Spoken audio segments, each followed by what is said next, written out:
Hello everyone, I'm Manoj Kumar Jana. I'm a founder and CEO of Biofood Scientific Community. I'm joined by Dr. Sudip Das, chairperson of the Biofood Scientific Community, a mastermind of this initiative. Dr. Das is a staff scientist from Technical University of Munich, uh, Germany, joined from Germany. And we are honored to welcome Dr. Lisa McDonald, President and Board of Director of Global Health Security Fund. Once again, welcome, Dr. Lisa. Yeah, Could you thank you for share, having me.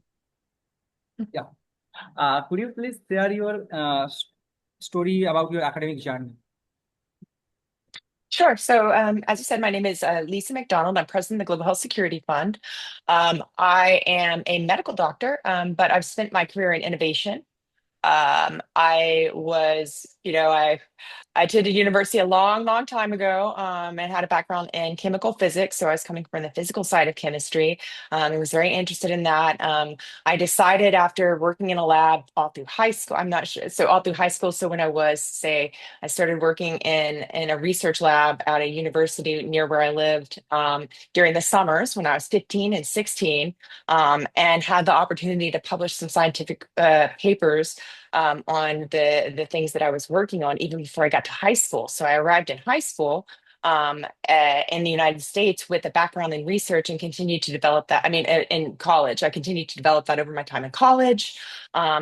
Really diversified my interests and got more interested in medicine and neuroscience. And so I decided to apply to medical school without really having a background in medicine. I knew that I wasn't necessarily interested in doing research science, but I wanted, to the same thing I hear from many medical students these days, how they like people and they want to help people, but they're good at science. So that was kind of the same thing for me. I knew that I was very good at science and could address that type of thing. And so I was accepted in so I was accepted to medical school and ended up going to a school that had a thesis requirement. So in the United States, many of our medical schools, you'll have tests throughout medical school, and then you graduate and do a residency. So for this school, we didn't really have tests per se. We had to pass board exams, but we had to do research. And at that time in my life, I was a young person. I had very deep sense of maybe social justice and injustice. And I was really thinking that, as soon as I got to medical school, I realized that, you have this white coat ceremony. And from the time that you walk in the door, people, you're supposed to have this kind of there's the idea that the doctor can do no wrong, that there is, that the moment that you put on a white coat, something magical has happened. And I really had a problem with that because I thought that doesn't make sense. I'm no different than I was from the moment that I walked in the door. Why is medical education delivered like this? And why do, in the United States at least, why do we saddle medical students and residents with enormous amounts of debt? And then, I thought there's a whole, there's a lot to be studied there. So I did my thesis in medical school about physician dissatisfaction and attrition in medicine, because there for a long time people have this idea that doctors are rich, they make a lot of money, and that's there's this golden age of medicine when, if you look back in time, that never really existed, and it certainly doesn't exist now. But that was kind of a different way to think about medicine and a very critical way to think about medical education, especially during that time. This was the early 2000s, and people weren't really having that conversation. We had just passed restrictions on residency hours that applied to resident physicians, but it didn't apply to medical students. So I was working 120 hours a week easily. I remember one time I fell asleep in my car at a red light, and I bumped into the car in front of me because I had fallen asleep and I was in scrubs, and they excused me because I was in scrubs, but I thought, this is wild. And so over the course of medical school, I found, I really enjoyed being at the bedside. I really enjoyed the science behind it. I found it very interesting from an intellectual standpoint, but I didn't think it was something that I wanted to, if I wanted to do something a little different. And I developed all of these interests in the way that medicine was delivered and maybe the, medical school as a subject. And so after I graduated, I decided to start a consulting business to see if I could put together some of the lessons that I learned, some of the background that I had while I was in medical school. I did some traveling, did some research, and see if I could, instead of jumping right into a residency, do something different for a few years. And so I started a consultancy. We started to get a little bit of business. I was joined by one of my colleagues from medical school, who was my best friend, and we had always done a lot of research together. And he was very interested in kind of what happens outside of a patient at the outside of a doctor at the bedside. And so the two of us had some success in consulting and developed. I'd always had an interest in infectious disease. And so we did some projects in infectious disease, and most notably in 2015, we started thinking about, kind of innovation in medicine and the development of tools to address infectious disease. We had been to a conference in Ethiopia and met with a researcher who had a back of a napkin drawing about how to cure a disease called leishmaniasis, or how to test for a disease called leishmaniasis. And so I had, somewhere in there, I had gone back to business school, and I was at a role at the University of Texas, where I was leading our business incubator. So I had a background in innovation. I was very plugged into the startup scene. And so we had the idea to have a project called Pandemic Tech. Called a pandemic tech because epidemic tech was kind of mouthy, it's too long. And so with pandemic tech, we provided, we kind of connected researchers that were on the front lines of infectious disease, in this case in Ethiopia, with resources from the startup ecosystem in places like San Francisco and Austin and Boston, where we were working. And we ended up having a lot of success with that. It was, with very little money putting in, and just a lot of support and connections, we were able to make a real difference. And that continued, and we kind of cobbled together projects here and there under this pandemic tech, and really developed very, very strong networks in the space of health security and innovation in health security. I continued in my role at the University of Texas, where I was running the healthcare incubator, so I had a lot of connections in the startup space across the U.S. And we supported a lot of WHO programs around innovation, because we had these, all of these resources and kind of networks to bring to it. And somewhere, in, I guess in early, in late 2019, probably like October or November, we started getting reports of atypical pneumonias that were coming out in Wuhan. And that, that sort of changed. From that point on, we stood up a big innovation ecosystem project at the University of Texas that was called the Texas Global Health Security Innovation Consortium. And the reason that we did that was because we had these existing networks in infectious disease. We had, very strong ties to WHO, and no one had those ties, right? Especially not in the United States, especially not in Texas, where we were located. So had a lot of success with TextGHS. Ended up at that same time having conversations about, do we set up, is there the potential to set up an investment fund? This was when COVID was just starting, so we, no one had any idea about what that would look like, kind of long term. That was when we had early conversations about, starting up the Global Health Security Fund, using a lot of the same methodologies that we used with TextGHS at the University of Texas. And so in 2021, I think we formally launched Global Health Security Fund, and then I moved with my family to Switzerland in I guess 2022. And, right at the time when we were ramping down TextGHS in Texas, because that, in that area, we kind of moved on from the pandemic. But, it was still top of mind with us. And so we had Global Health Security Fund that's located here in Switzerland, where this is sort of the center of gravity for health security, where it's an ongoing concern all the time. We're always kind of trying to think about ways to prevent the next pandemic. And so that's how I find myself as, president of Global Health Security Fund. We've got a lot of interesting projects going on. But my career is kind of, has come about in that way. So I'm not necessarily, really in the research world anymore, but I do a lot of kind of applied creation of innovation ecosystems, and kind of applying startup principles and those types of entrepreneurial mindset to areas that are very unfamiliar with that way of thinking. And we've had, it's been a very, very exciting career for me. Oh, excellent. That sounds That's excellent. really good. Yeah. Yeah. It's really, I think, a lot of things you've done, and I think sort of a vast experience you've had. I think we're gonna have really interesting conversation. Becoming a researcher to entrepreneur. Yeah, that's Yeah. quite more interesting. Means very unexpected. So my next question is that what is the global health security and fund? In your one word. What is the Global Health Security Fund? So we're a Swiss nonprofit association, and we do a lot of work at the intersection of innovation and health security.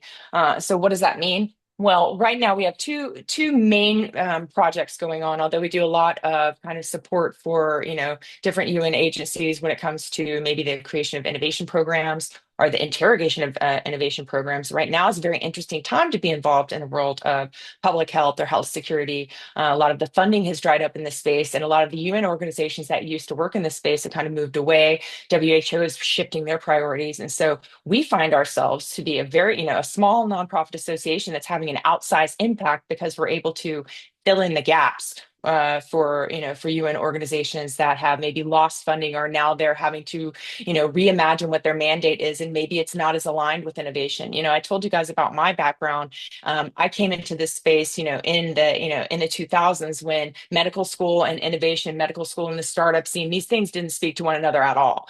So you didn't have doctors that had any background in startups. You weren't spinning things out, that the worlds didn't meet. And now that it's a formal part of the curriculum in places like Yale, where I went to school, or University of Texas, where I was on faculty.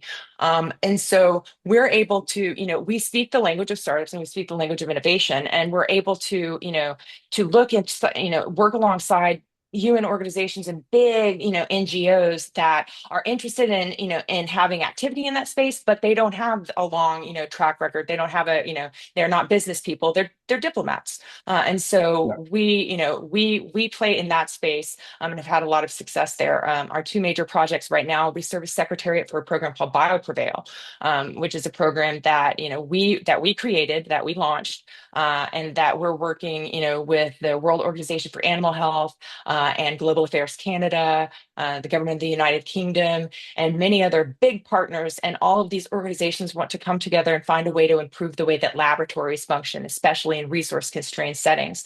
And the reason they want to do that is because the laboratories, we can think about infectious disease and risks that come from infectious disease as emerging from nature, or we can think of the risk from infectious disease as having an accidental or even deliberate source within laboratories. And so we want to make it the case that those laboratories are so secure and function so seamlessly that we can eliminate that risk. So we're trying to eliminate the preventable risks of infectious disease, because we don't have any.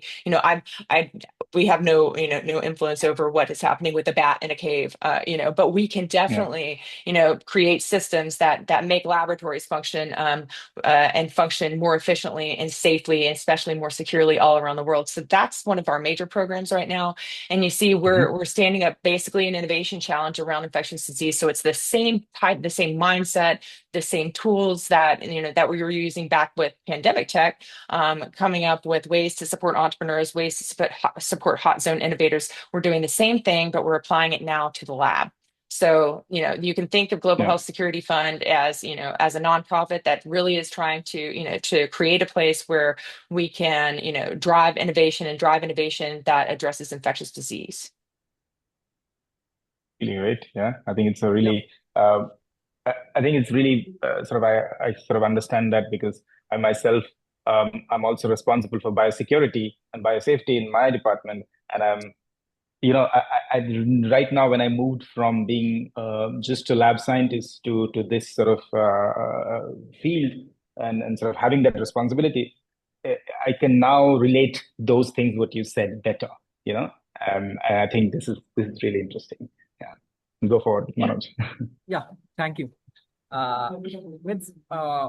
What inspired you to focus on the global health, security, and innovation? What inspired you? It's always on. Yeah, it's just, infectious disease has always been interesting to me. The thing about health security that I think is especially compelling, is that, I love science, of course, especially love chemistry, not doing that now. But I was always a person that really enjoyed that, but I also enjoyed other things. And health security is interesting because it's kind of the application of science, but the ramifications that science or the misuse of science has on our society. And I think that, especially with COVID, the everyday person or the lay person began to have an understanding, or at least some, the impact of science on their lives, whether or not they wanted to understand it, right? So my mom was calling, my mom, who is, by profession a police officer, is calling up and asking me about contact tracing. And I'm thinking, what is going on in the world? Why is that ever, this is if you ask her now, what does Lisa do? She'll say, oh, I have no idea. But that the real impact that science can have on, on everyday life, on every part of society is kind of captured in the field of health security. So I get to study and familiarize myself with things that have always interested me, in terms of like the zebras in med school. Think of, things like that. But I also get the application of that on everyday life. What is the application for those things in terms of schools? How do businesses open? How do we drive economic development? How do we protect societies against poverty so they can address infectious disease? So it's kind of a very, very broad subject. Although the people working in the field, it's kind of a small crowd, it has huge ramifications for really every part of society, and that appeals to me. Yeah. Oh, nice. Awesome. Yeah, I think I'll jump in between, and sort of since we're keeping this sort of very interactive, I wanted to say that what you told before about these fields and these people talking to each other, coming from different areas of science, and also entrepreneurship and people in the field. I think we at Biofolk sort of want to do that as well. What we are trying to do as part of what we are trying to do with you here is introducing your work to students and early career researchers so that they can see that there is more to it. There is something outside of the lab, and there is a career which impacts real people. And I think this is what we are trying to bring, an alternative perspective, because there are so many let's say we are educators, and we as educators we want to bring in this fresh perspective to students who might think that there is only one way to do it, right? So I think this is what we are trying to do, and we have it common in this case.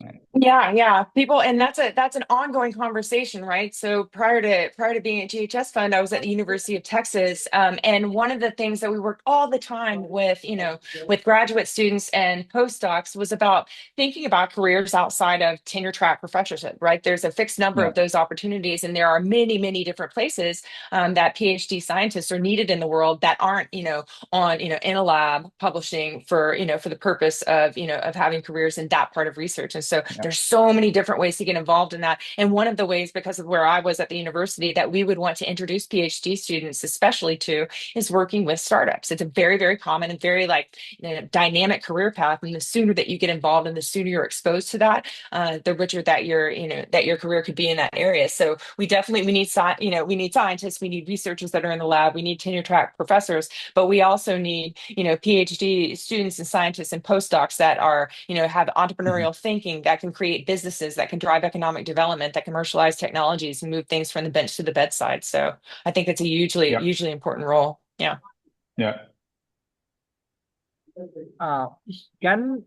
My next question is that can the GHS fund make the next pandemic save the world?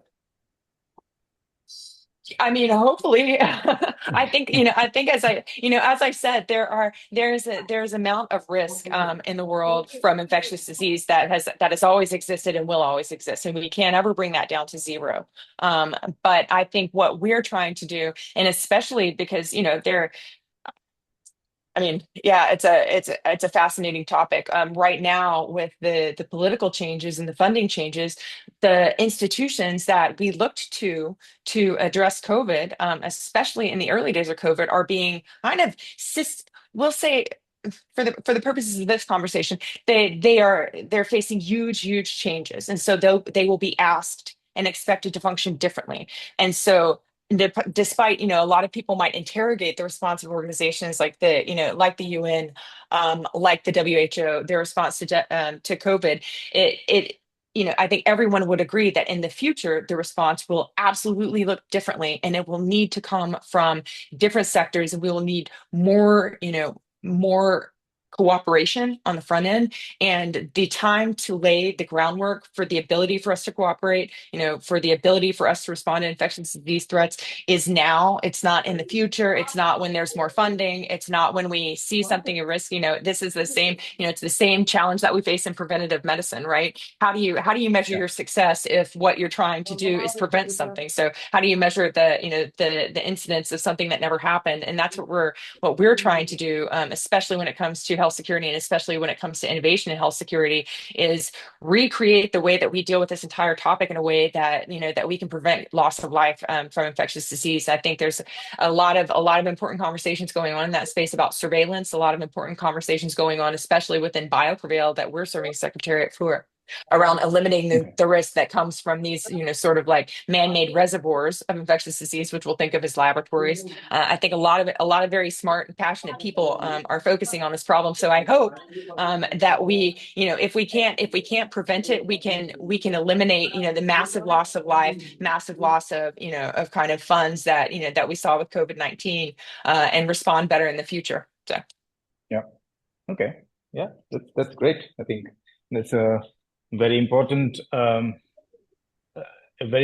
perspective, and I think people like you who are working towards it certainly make a big difference. But I think what I want to also ask is, how do you bring? I'm actually taking over Manoj's question here because Dr. Das, over to you. And my question is, yeah. So how do you bring these people together? How do you bring the academia, the industry, and the policymakers to the same table?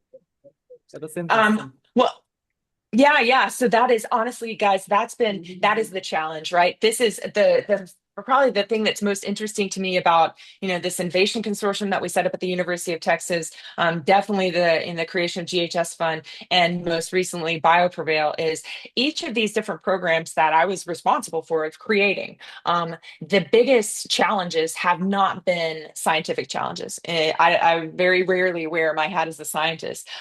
They are managerial and kind of PR and marketing challenges. It's all about, how do we raise awareness of these topics? How do we organize people that work very differently into one space to come together on one topic? How, if we're creating, a program like BioPrevail that's bringing together all of these very, very powerful entities that all have slightly different interests when it comes to something like lab sustainability, how do we organize everyone to work together? And it's a huge challenge. It is the challenge. So, for instance, we'll talk about BioPrevail because that's what we've been working on.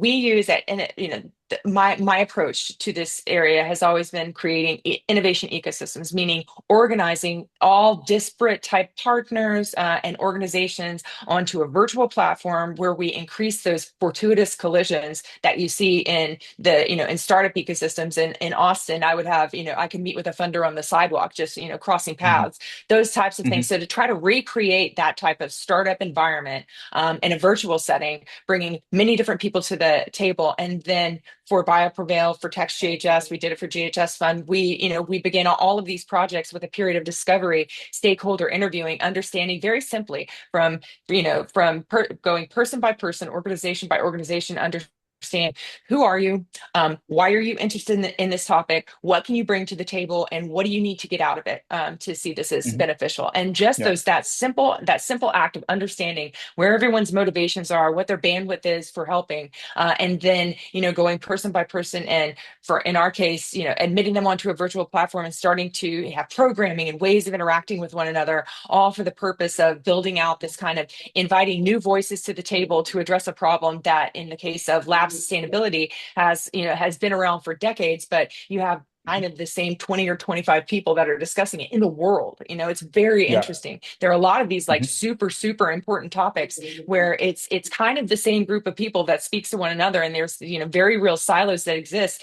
And in the case of infectious disease, those silos can have huge ramifications for human life. So we try to, we do stakeholder discovery, kind of systematize the way that we're thinking, a lot of landscape analysis, and, putting Post-its on a page and saying, okay, who's missing in this, in this picture picture, and then going out and calling that person and understanding, how to bring them onto something like that. So it's a different way of, it's a different, I would say it's a very time consuming, but kind of important way of creating a problem solving machine. And that problem solving machine is the innovation ecosystem, right? It's the mix of diplomats, the mix of, private, not for profit companies, like everyone coming together, organizing themselves. And then me as the person that's running things, doing, facilitating, putting people in a position so they can use their networks to solve problems.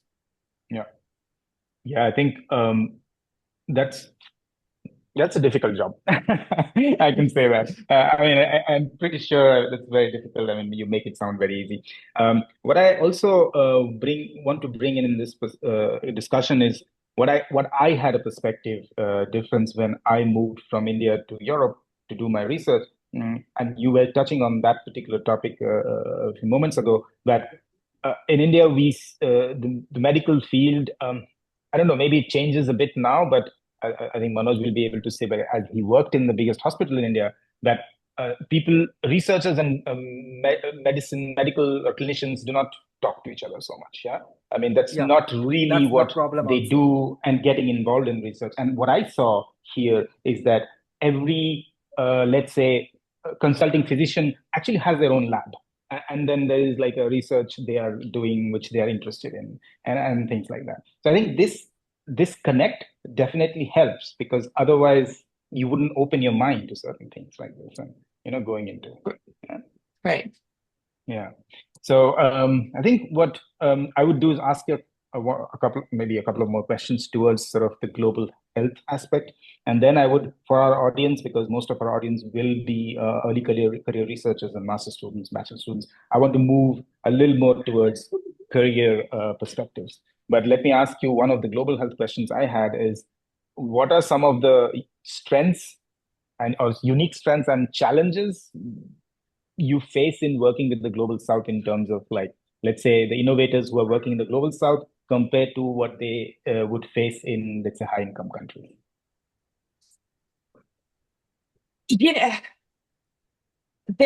I mean, I haven't, when it comes to entrepreneurs, when it comes to, people who are innovators, the core of the person who I would be working with, when I'm in Austin, helping them to commercialize the technology, and the core type of person that I'm working with in, we'll say in India to commercialize those two people, there's an entrepreneur, and that person is very similar all around the world. There might be a difference in that these are people who have a lot of enthusiasm, a lot of energy, who are able to see a problem and then create a solution so they can create work for themselves. They are usually wearing a lot of different types of hats. And so the same person who is, who might be developing the assay is the person who says, oh gosh, we need a social media page. Okay, like we'll put together all of these different things. And there is, oftentimes that person doesn't necessarily have an off switch. So I'm, when I might have employees that are taking vacation, but my computer is always nearby. I prefer it that way. It's not, so it's, I would vastly prefer to be in charge of my own destiny. And the entrepreneurs that I work with, regardless of where they are those types of people. And it's a very specific type of person. And so I would say that, and that's one of the things, but it's oftentimes it's a question of access to resources and ease and ability to access mentoring. And that's why something like BioPrevail to me is so important, because we are leveling the playing field so that these people, people who are able to see a problem and develop a solution in response to that problem can have the support, either financial, expertise wise, all of the different things that it takes to get a piece of technology commercialized. We can bring that to people. And so, the most important thing, especially when, if I'm thinking as an entrepreneur, if I'm thinking as someone, a business person, is product market fit. So we need the people that are on the front lines of encountering problems to be the ones solving those problems. And that person is, that person's often an entrepreneur. And that's why a lot of the work that we do and the work that I'm most passionate about is about finding those people, regardless of where they are, and making sure that they have the resources to solve their problems, and then thinking about how to take those solutions and scale them across, relevant geographies or relevant industries. So that's where my interests lie, actually. Yeah. I think this is a good point, because I think this will motivate a lot of people listening to us, that no matter who you are and where you're from, if you have the same enthusiasm, same ideas, and you're able to execute it, or let's say the willingness to execute it, I think it doesn't make a difference, right? So that was sort of the intention behind my question here. Yeah. So is there any specific example you can share in which you have seen from grassroots level has made a huge impact, which which you have been involved, or in this case, any projects? Well, I mean, right now, we have applications open for the first of a series of design sprints that we have at BioPrevail. And this is the program that's it's trying to improve the way that laboratories function. And I can tell, I don't yet know the impact, but what we did was, we identified 3 areas of the laboratory that need improvement, and then we put out a call to innovators. Anyone who is developing solutions in this space, and those solutions would improve the way that labs function. It's not, we're not looking for pieces of technology that were developed in Boston to be ruggedized, to be applied, in the global South. We want global South researchers, global South innovators who are identifying problems, and maybe they can apply those to the lab. Maybe they're from different industries and can reapply them to the lab. We want to really widen the audience of people that are looking at this relatively niche space. And we really want to identify people on the front lines of the problem. And what we've had in a very short amount of time is an enormous response from many, many different geographies, and especially enormous response from Africa and from innovators within Africa that are coming up with solutions. And so with a measured approach to PR and marketing, just going out across our kind of relatively small networks, we've had a huge response. And what happens is, simply by responding to that, people are coming up with solutions, but they're also tapping in to a pretty powerful global network of different players that are working in the space. So I can pick up the phone and speak to my counterpart at WHO and say, is there the potential for this piece of technology in this lab, even if the person that's come up with the idea for that technology is someone that I've never met, that's living in a very different situation from me, but is on the front lines of the problem and has an idea. So that I think that's probably not as satisfying of an example as you would think, but it's what I can kind of come up with at the top of I think that story is still being told, but I would expect that a lot of these innovators that think maybe saw an advertisement on LinkedIn and thought, oh, I'll put together an application and see what happens. They're really positioning themselves to be very well connected to some of the most powerful organizations in terms of funding, but in terms of influence in the world, simply by answering that call. So I think that I hopefully I can report back in several years about real live the real live impact for global South innovators, especially in addressing something that's a really big problem with a lot of very, very important organizations focusing time and attention on it. So that's, I think, a fair example. I think this particular aspect I've been recently exposed to, although I've always struggled with the idea that we are trying to make research sustainable, or trying to make more changes, but then there's also this internal fight between do I use what I've always been used, or do I change it to a more sustainable approach? And that sort of a lot of people, including myself, have a hard time to really focus on. But I think with enough motivation, it can be impossible. And specifically in the global South, where they have limited resources, I think it's very important. So so I think what I would move to now is a bit more like questions would be let's say interesting to students more. So many biologists and career are trained in the lab, right? So what additional skills do you think they need to, let's say, pursue something what you are doing? So I remember going when I was much younger, thinking that I would stay far away from the business of medicine. I would be a purist and focus only on the science. And it was probably halfway through business school that I realized, wow, like that I'm on the other side of it now. I would suggest, regardless of how important or how passionate you are about your specific field of study, I think that at least some background or introduction to business, because regardless of whether or not you're interested in it, it still forms the basis of the way that the world works, you know? And so I think some introduction to business, as disappointing as some of the audience might feel about that.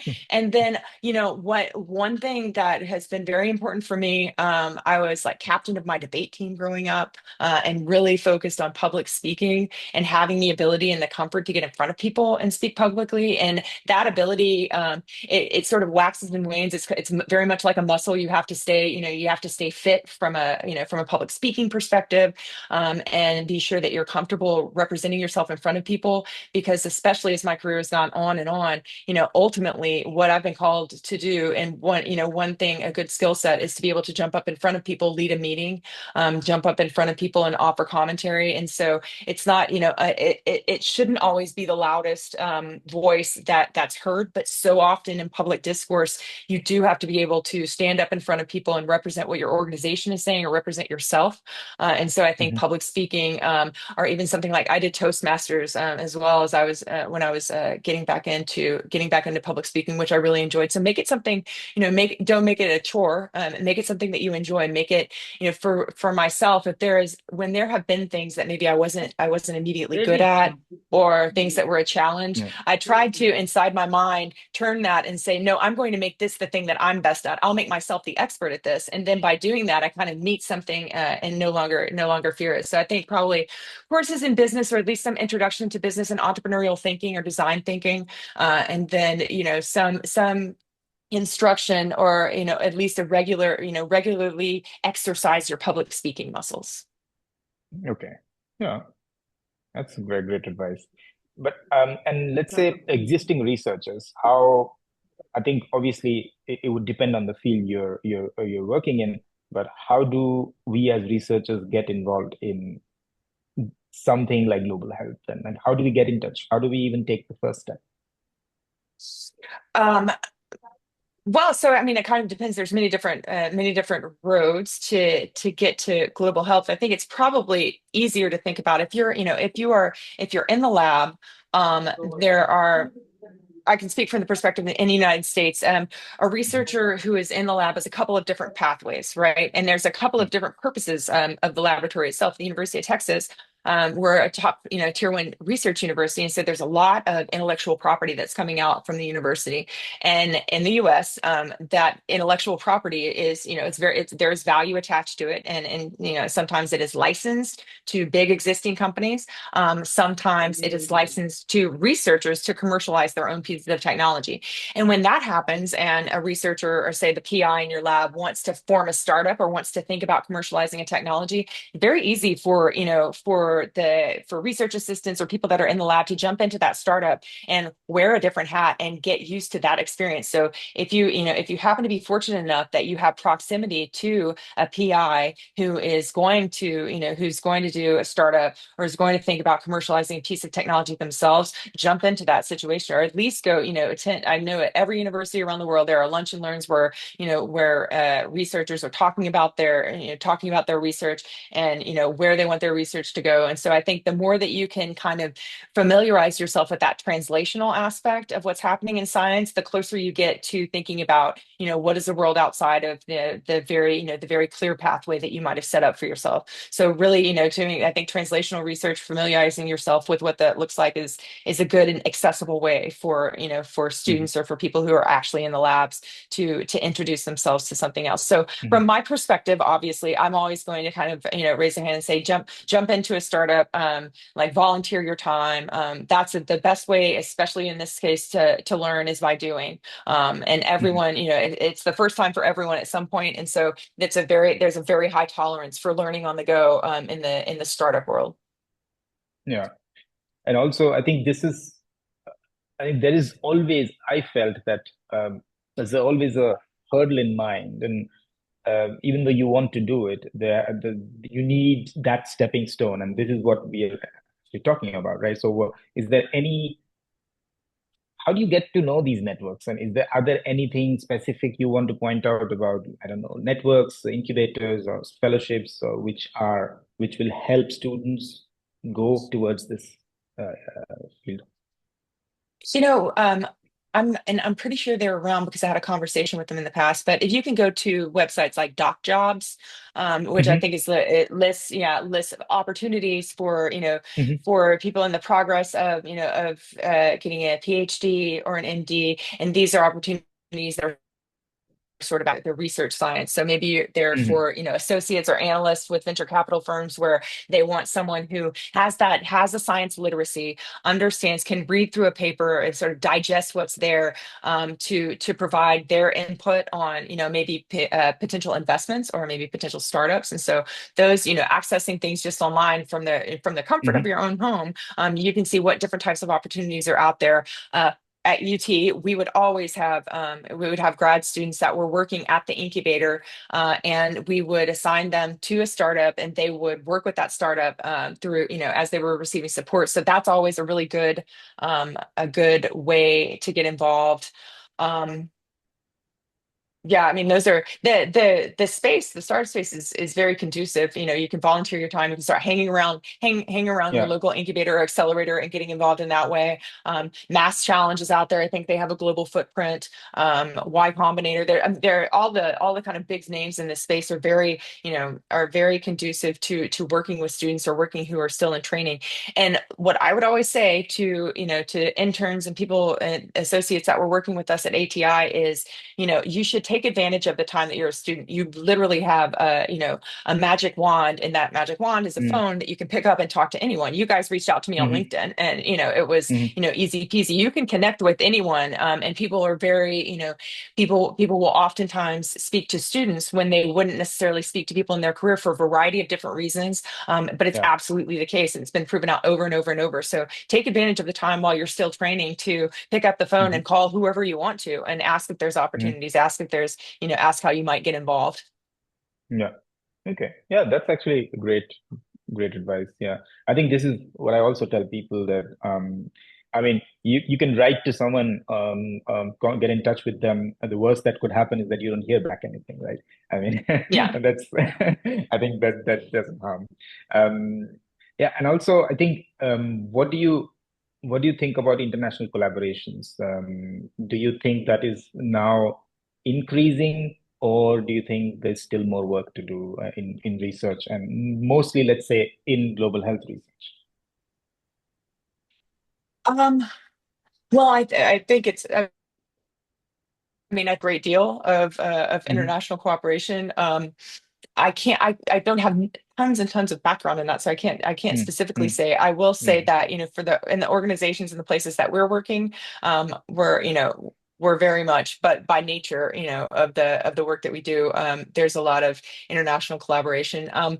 I think that in the startup space, and some of the things that make that a little bit more complicated are we're trying to develop innovations, and the way that those innovations are protected or funded or Yeah. tested differs country to country. But that's an important barrier, and that's an important challenge for us to address. Hmm. So I Yeah. think I mean, I would hope that we're increasingly, despite some political trends that might say otherwise, I hope that we're becoming more international, more global, and more, the partnering is easier as time goes on. I think that that's very important, especially important in a field like global health, where regardless of whether or not I want to, I might work intellectually within the balance of my country, but infectious disease does not care about that. It's Yeah. the challenges that you're facing in one place are absolutely having implications for your neighbors, and not your Hmm. neighbors, given air travel and Yeah. things like that. So it's necessarily a global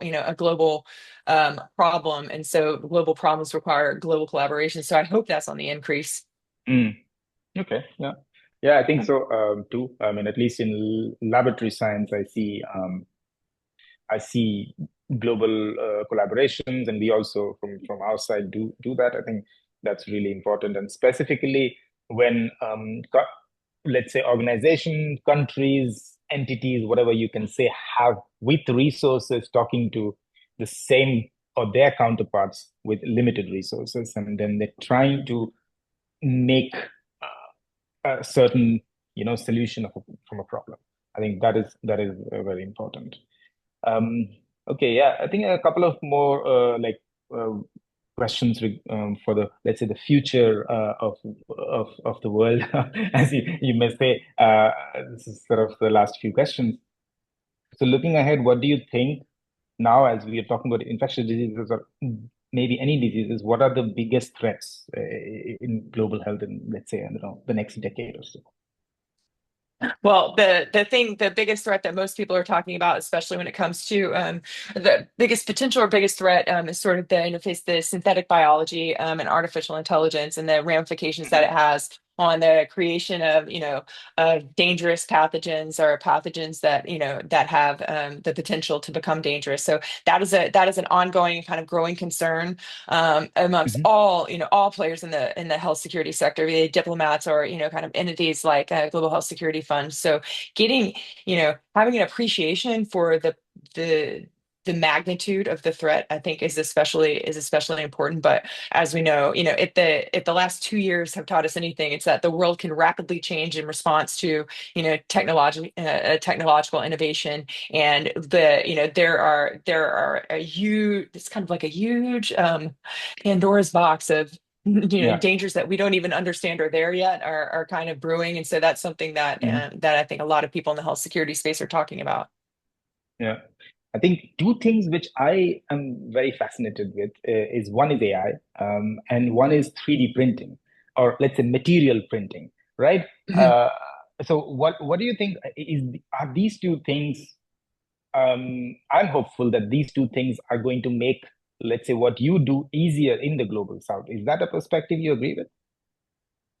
Yeah, I mean, sure. I think that's a very interesting perspective. I've had some very interesting companies in the past working with in 3D printing. Is probably outside the scope of this conversation, but I really do enjoy being kind of like, a futurist mindset to think about what's next and what could be, what in the sci-fi can we, actually translate into the real world. So I think, I absolutely, I mean, I agree with that perspective. It's interesting to think about what might be next. I think that a lot of the synthetic biology and a lot of these kind of like emerging technologies, they level the playing field, and I think that's good. I think that's good and overdue, and I hope that trend continues as well. So we're really democratizing access to the development of innovation, democratizing access to kind of like economic development and commercialization. So I think that's very important, and I hope that trend continues. Yeah. And since we're talking about innovation, what's your, let's say, your take on which, let's say, the innovations which excite you personally the most in, let's say, the next big thing? I mean, yeah, I'm not sure. I mean, everything that I'm doing right now, I'm doing because it interests me. So, I mean, I guess I'm actually, I'm very curious to see, one of the things that we've talked about a lot with BioPrevail. I mentioned that we're running a design challenge right now. The design challenge we're running right now is about improving the way that, what happens within the four walls of a laboratory, what happens within the four walls of a diagnostic containment laboratory. But one of the other areas that people are very interested in, and that I find interesting simply because it's, I come from a background where we did a lot of this, is sort of the development of point of care assays, the development of lateral flow assays and different point of care diagnostics that eliminate the need for the laboratory to begin with, right? And so I think that we're seeing that's kind of an important trend. So I think one of the next design challenges we'll do is around the development of diagnostics and, kind of rapid diagnostics that change the way that care is delivered, especially on sort of the edges of the network. So, so in places like Indonesia, where you have, this vast island nations, and it's more conducive to be able to take the test to someone than to bring the sample to a central laboratory. So really, looking at technologies that change the way that care is delivered is very interesting to me. And so that's one of the areas that we're focusing our time on right now. Okay. And it actually goes back, right? Because that was sort of the start that I got in this space with, with pandemic tech and leishmaniasis is really a point of care diagnostic that was going to change the way that care was delivered and change the way that care is delivered for patients. So it kind of comes full circle in that regard. Yeah. I think I think what we have learned from the pandemic also is that how fast we can innovate if there is the will to innovate. Yeah. I think Yeah. we saw things coming up so fast. We saw apps coming up for contact tracing. We saw governments working together. We saw vaccines coming out to lightning speed. So I think this is sort of what I think you also said before, that I think this kind of collaborative atmosphere and leveling the playing field and trying to understand what is needed, and people who can actually provide then can join in, right? Yeah. I think one of the last things I would ask before we end is if you could give any advice from your side to the students listening, who are mostly master students, bachelor students, working in a lab like as an intern, or maybe PhD students. So what will be your advice to them? Well, you guys have asked so many good questions, and it's hard to give advice because everybody's at kind of a different part of their career. But I think that one of the things that I think that if you